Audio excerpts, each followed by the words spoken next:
Welcome back to the neighborhood, boys and girls. Our next guest is Brian McNichol. Brian, welcome to the neighborhood, my man. Appreciate it. Brian and I paths crossed briefly in the mortgage industry 12 years ago, something like that. Yeah. It was a long time ago. We'll talk about that a little bit, and that'll be part of the journey. I always like to hear how people got to where they are today, rather than everyone's got an awesome story. So how did you get from Brian McNichol High School to loan officer, then to realtor? How did that go, and what was some of the wines in that path? Yeah, so we started high school, Carnal Doherty, sports was huge. It was a great time in high school. My son's in high school now. My daughter's going to be in high school next year, and I just think about being back in high school. Mm-hmm. It was amazing. Doesn't seem like it was that long ago, though, right? I mean, lots happened since then, So from high school, went to LaSalle University, graduated marketing and management. My mom was a teacher there, free education, horrible student, right? Right. Had to work my ass off, just to get average grades.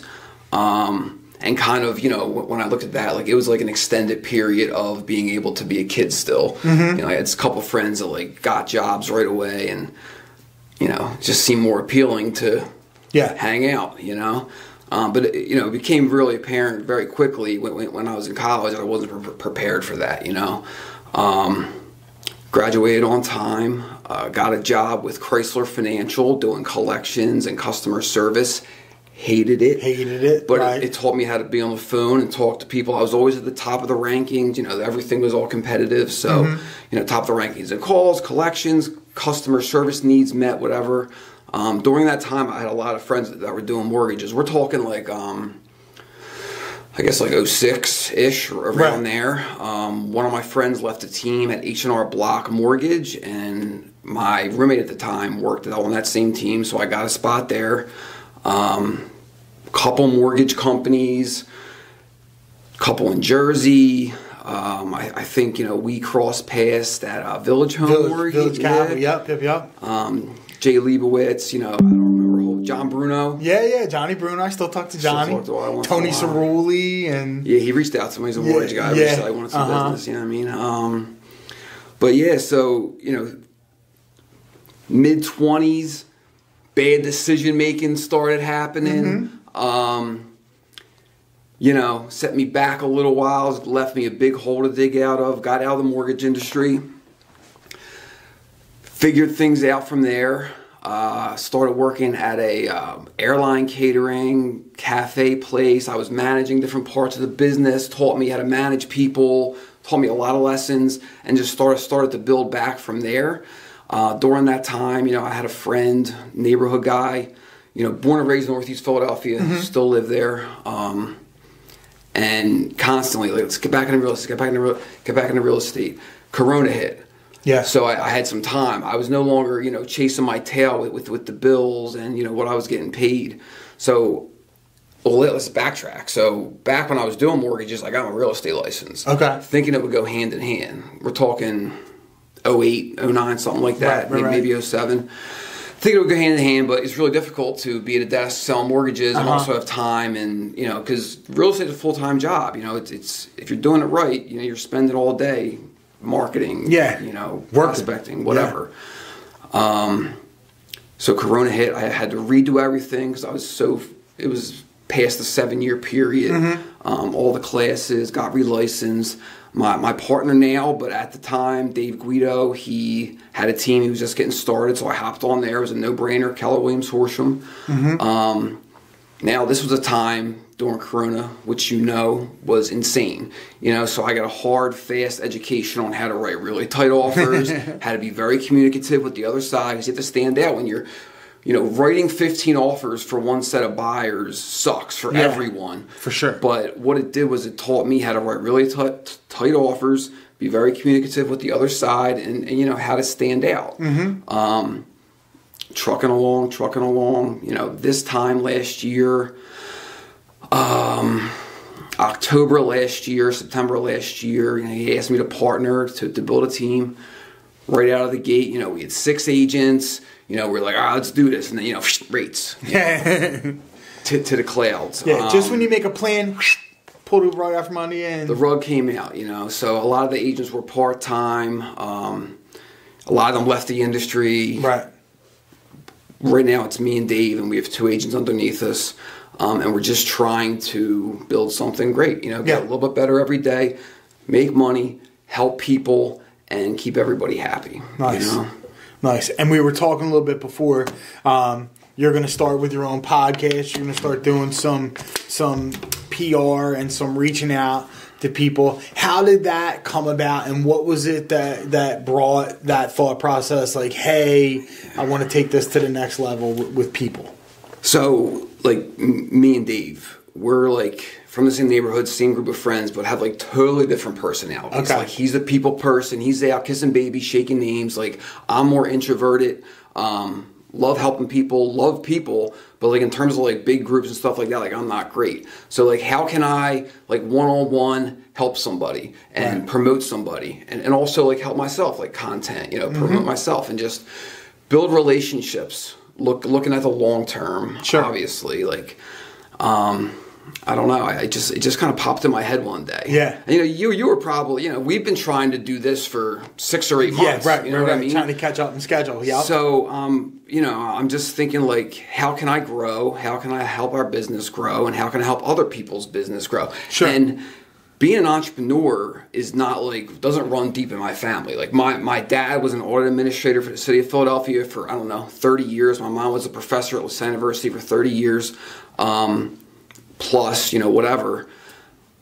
Entrepreneurship doesn't run deep in my family. So I'm like kind of like learning this as I go and how to do it. Yeah. You know, it's not the easiest path. It's definitely a trial and error thing, and it's definitely from the same background. Like my mom nor dad were not business owners, even though I was a business owner at a young age, and I have done a bunch of different ventures.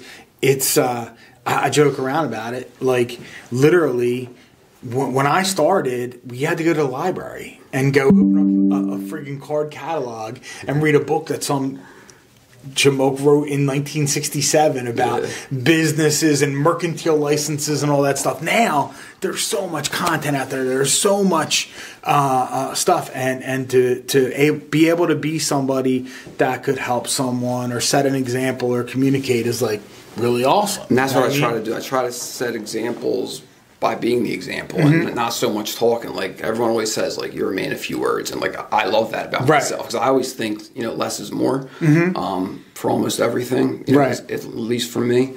It's what I'm comfortable doing, you know, and stuff like that, like stuff like this is very uncomfortable for me, you know what I mean? Like, that's awesome. So I'm just trying to push myself, you know, every day, get a little bit better. A little bit better. And so what do you find yourself as a realtor? Are you more of a buyer's agent? Are you more of a listing agent? Do you specialize in first-time buyers? Or are you getting people moving out of the city, coming into the city? Like, what's normally your bread and butter, your niche? About 50-50 listings to buyers. Love working with first-time buyers. You know, it's a lot more explaining and calming down, and, you know, don't get crazy over the inspection. You know what I mean? Like, they're going to pick out every little thing.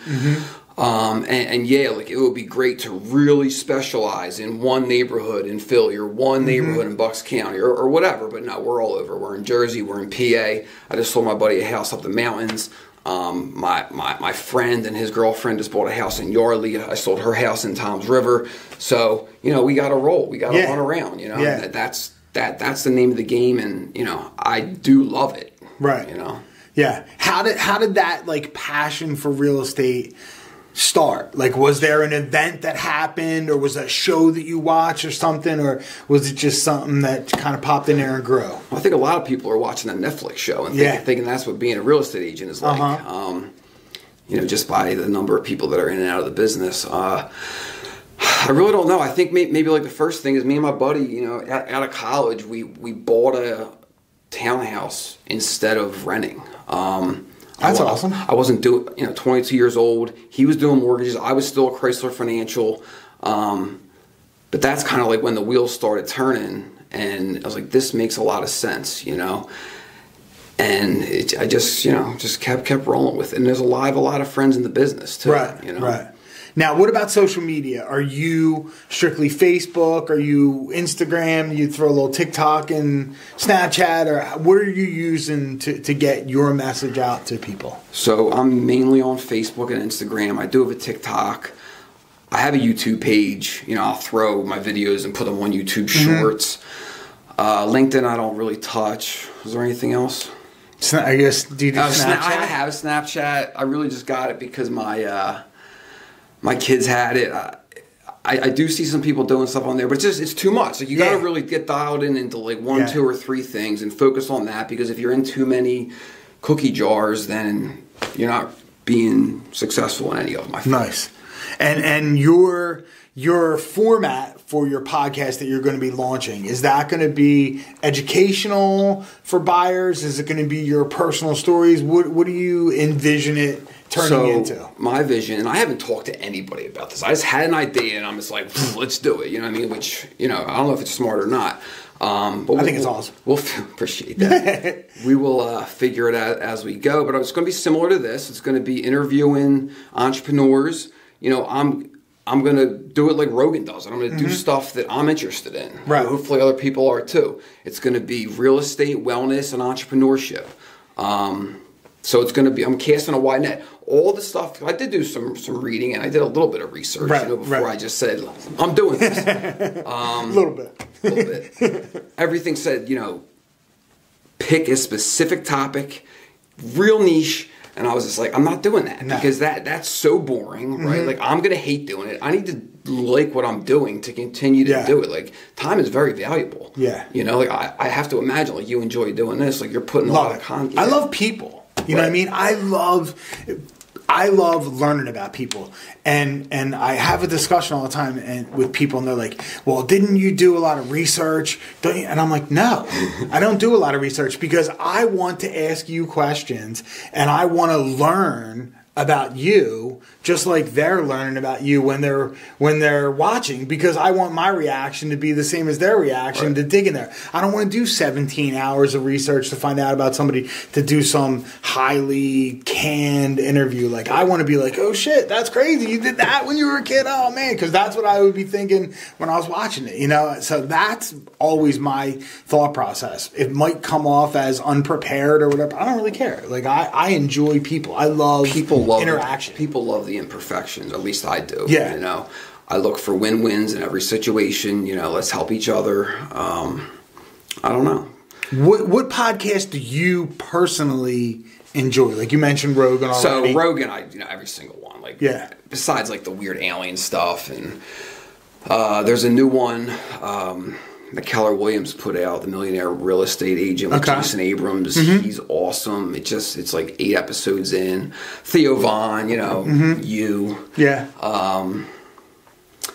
I don't know. Like, I listen to a lot of books on audio. Okay. I love that. Ed Milet right now. The One Thing. Yeah. Is that what it's called? Power One More. Power One More. Yeah. Yeah. So, like, my problem is, like, so I'm also reading Phil Knight's memoir, Shoe Dog. Yeah. It's awesome. Sure. But, like, I really have to be in the mood to take in information. Like, I'm reading every day. Like, let's read 5 pages. But if I'm not in the mood and, like, really focused on, like, I'm not remembering any of it. You know what I'm saying?